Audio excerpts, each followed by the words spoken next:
of emphasis on having leg on leg. And this is like a very common thing from, if you see the history of jiu-jitsu, you know. It used to be, back in the day, everybody on their knees and trying to pass, so triangles, chokes, arm bars, omoplatas, everything was really, really huge. And then people started to stand up to make sure that they're not vulnerable to that. So what people do, people start to, you know, to wrap the legs and to control sleeves and hand the collar, foot of the hip, or to control like a spider guard and all that stuff. And then we came back on the 90s on the type that I was doing, because people are starting to get good on that. People are being more stationary on the knees. Now it's all back. Okay? So, again, top and bottom, legs to legs.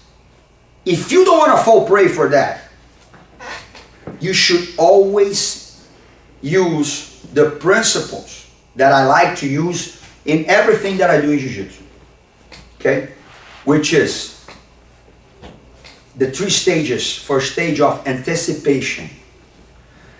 Second stage of perception. And the third stage of defense.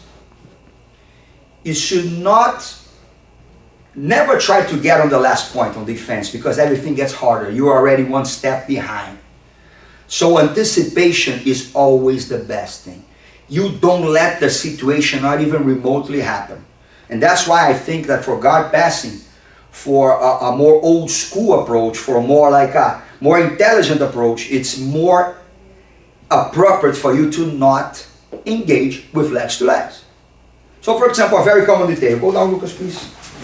How many times you see like people already when they're a very basic situation.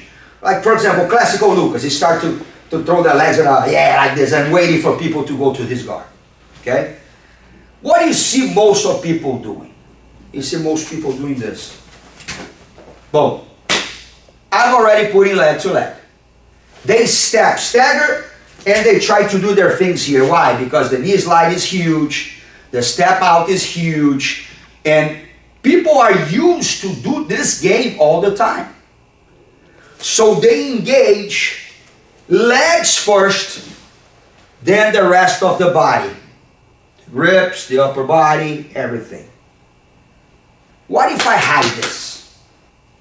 What if instead of going here, I hide my legs? What if first I don't go, for example, here, hiding my legs? Just by doing a couple of things like that, I'm already taking the person out of the element. I'm already maybe sometimes making him sit because he wants to be close to me. So boom, great. I'm already not dealing with the leg and leg crap. Boom. If he insists on that, sometimes, boom, if I get a little angle, and if I push, locking my shoulder, look, I'm already kind of putting him in a weird angle. Like locking my shoulder here and passing the line of his knee. So sometimes, here too, if I'm there and they try to rotate the leg or something, I already, boom, go to my knees with both hands in there. Or sometimes where we're going to be talking about the safe zone, which is like we like to call the tampon, which is the control of the hip with the grip like that. So if I'm doing this kind of approach with him, I'm already not being exposed to everything I just said before. Not being exposed to De La Riva, I'm not being exposed to 50-50, I'm not being exposed to reverse De La Riva and all the variations, the inversion, the inverted guard, everything. It's not a possibility here anymore. Okay, so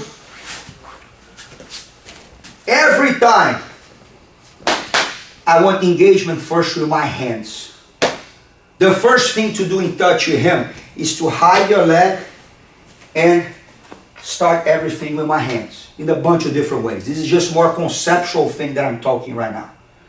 Okay? So, less, this, and all the variations, and all that stuff. Instead of this, look, head down, boom! What's the first contact? My hand on his leg. Always the first contact. Getting your legs behind, getting your legs far. Okay? So one of the things that I really like to do, that I don't necessarily pass the guard, but I always throw people off, is that I always try to get the person's hip a little bit out of alignment, in this case. Okay, so if I simply can push his leg this way, his hip will always fall.